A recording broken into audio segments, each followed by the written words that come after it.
Well, hello, my little pretties. It's your mistress, the Queen of Lions, or Shadow Lioness. Welcome to the first episode of my new series on my channel. In this channel, besides creepypastas, in this series that I'm pronouncing, which is Shadow Tales, it will be me talking about certain fairy tales. Like me telling the story in my own version of it. So anyways, if you're new, please like, comment, subscribe, ring the bell for notification, and I will get started with this episode. So today, I am going to be telling you a story, a fairy tale story of two children. So, let's begin. There was once a very poor woodcutter who lived in a tiny cottage in the forest with his two children, a boy named Hansel and a girl named Gretel. Their mother had gotten very sick and died, and not too long after that the woodcutter had married another woman who was their stepmother. But the stepmother wasn't as sweet and happy like their real mother had been, and the children thought that she didn't like them. She made them do all sorts of work around the house, much like the chores that they always did. Also, she wasn't really a good cook, and at mealtimes, she just put things on the plate that the children just couldn't eat. They would gag if they tried, which caused more yelling and screaming. And one day, she got really mad at Hansel, and when he pretended like he didn't care whether she was angry or not, she yanked his hair and pinched his arm. It wasn't the first time that she had done that sort of thing. One night, of course, the wife and the woodcutter were awake. "There is not enough food in this house for all of us. There are too many mouths to feed. We must get rid of the two children," she declared, and she kept trying to persuade the husband to abandon his children in the forest. "Take them 10 miles from home, so far that they will never find their way back, and maybe someone will find them and to give them a home." The downcast woodcutter did not know what to do. Hansel, in the evening, had overheard the conversation and comforted Gretel. "Don't worry. If they do leave us in the forest, we'll find a way home," he said, slipping out of the house and filled his pockets with little pebbles. Then he went to bed without waking anyone up. All night long, the woodcutter's wife harped on at her husband till at dawn, which he led Hansel and Gretel away into the forest. But as they went into the depths of the trees, Hansel dropped a little white pebble here and there on the mossy ground. At a certain point, the two children found that they were really alone. The woodcutter had plucked up enough courage to desert them, and mumbled an excuse and was gone. Night fell, but the woodcutter did not return, as Gretel began to sob bitterly. Hansel did too, felt scared, but he also tried to hide his feelings to comfort his sister. "Don't cry, trust me. I swear I'll take you home, even if father doesn't come back for us." Luckily, the moon was full at night, so Gretel and Hansel waited for the cold light to filter through the trees. "Now give me your hand," she said. "We'll get home safely. You'll see." The tiny white pebbles gleamed in the moonlight, and the children found their way home. They crept through the half-open window without waking their parents, cold but thankful to be home again, and they slipped into bed. But of course, when the next day, the stepmother found out that the children had found their way home, and she was angry. She then looked around, and she reproached her husband into failing to carry out the orders. So, of course, the weak woodcutter protested, torn as he was between in shame of fear of disobeying his cruel wife. The wicked stepmother kept Hansel and Gretel away. But of course, with that said, they knew what to do. When Hansel overheard what they were going to do next, this is when Hansel looked at Gretel and said that he was running away. Gretel was saying that she was going with him. So they packed little bundles and the things they would need. As soon as the parents had fell asleep that night, they tiptoed quietly out the door and they went out of sight. They hadn't gone far when they realized that maybe running away was not a good idea.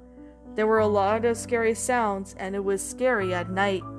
After walking a long time, that the children had crawled under some bushes to hide. They were so scared, so tired that they eventually fell asleep.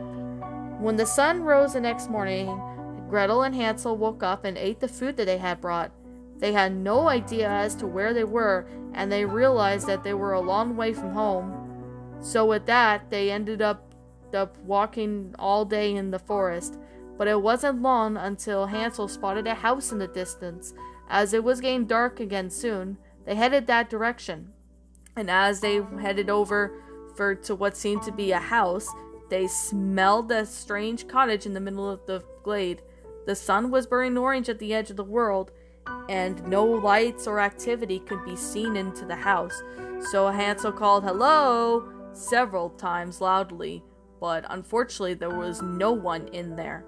So Hansel and Gretel walked in and smelled that the house was covered in candy. "This is chocolate," gasped Hansel as he took a lump of plaster from the wall.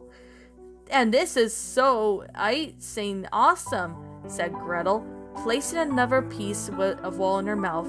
But starving but delighted, the children began to eat the pieces of the candy broke off at the cottage. As they were going on, an old woman were peering out of the woods, what seems to be in the house, and she had squint eyes. "Are those mice nibbling at my house again?" she asked. "Oh, no, ma'am, it's not mice. It's just me and my brother. We've been walking for so long and we're starving," Gretel said. "We don't mean any harm." "Well, come on in," said the woman. "Men, you have nothing to fear," the old woman said, inviting the children in the house. However, in the sugar candy cottage belonged to an old witch, or trap for unwarranted victims. But of course, the children had nothing to go on for that. But alright. But however, though, when the children were inside the house, they ended up having some stew and bread and milk. They had 2 bowlfuls of stew, which was great. But of course, the woman had set at least a table set for free. She must have known that they were coming, meant for some reason. So they showed, after supper, the witch showed them at least pallets where they could sleep.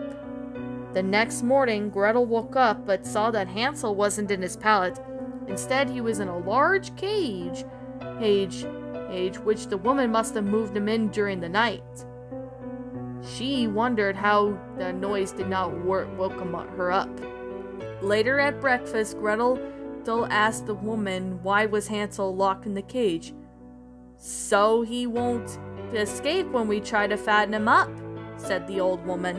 "Why do you want to fatten him up?" asked Gretel. "Because he'll taste better when we eat him." Of course, Gretel did not like that. She was sent to work. She was ended up sweeping the house, cooking and cleaning, weeding the garden, picked the ripe fruits and vegetables, and slopped the hogs and etc. While meanwhile, the old woman was feeding Hansel the food, which of course Hansel poured it at the bottom of the cage. Since the old woman's eyes were not really great, so it would be harder for her to see them. And also, there were times where Hansel had to stick out his finger just to make sure that the woman will know that if he's getting fat or not. But luckily, Gretel had given him a twig, which always looked skinny, to fold the old woman. Of course, it wasn't that long, but as weeks went by, the old woman was getting impatient and was starting to think that maybe Hansel was sick and all of her food and all of the money and all of the time she had would have been wasted. So the woman decided to go and eat Hansel, skinny or not. Of course, when Gretel was cleaning the oven, the time had come for Gretel to do something. So with that being said, she walked out of the oven and said, "Hey, there's something in there in the corner. I can't get out," Gretel said. The old woman looked over. "Where?" she said. "I don't see anything," she said. But then that's when Gretel ended up grabbing the key that the witch had and shoved the witch into the oven and slammed the door. Then she ran over to what seemed to be Hansel in the cage and unlocking it. But before they can leave, they grabbed the stuff that they would need and heard the woman screamed and yelled while she was in the oven. They grabbed food and water, and they even grabbed some gold and some treasure, and filled their pockets and even their bags with much of it as they can carry. Then they ran out of the house and ran and ran and ran some more. It wasn't long as they ran all the way out of that place, and as they were far away, they were expecting the woman to be just right behind them.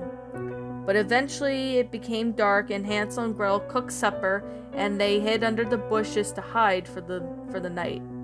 The next morning, Hansel and Gretel walked back the way they came when they were running away from many weeks before.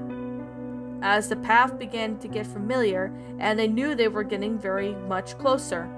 As they were walking around, they saw their father come out of the house towards them. "Oh, my children, I thought you were gone forever," he said. He hugged his two children as tight as she can. "Your stepmother is dead, so come with me now, my dear children. Promise that you'll never desert us again," Hansel said, throwing his arms around his father's neck, and Gretel opened the casket. "Father, look, we're rich now. We don't have to chop wood again," said Hansel, and they all lived happily ever after. Thank you so much for watching this episode of Shadow Tales. If you like this video, be sure to like, comment, subscribe, ring the bell for notification, and I will see you all in the next upload. So as always, my little pretties, roll the outro because I'm out.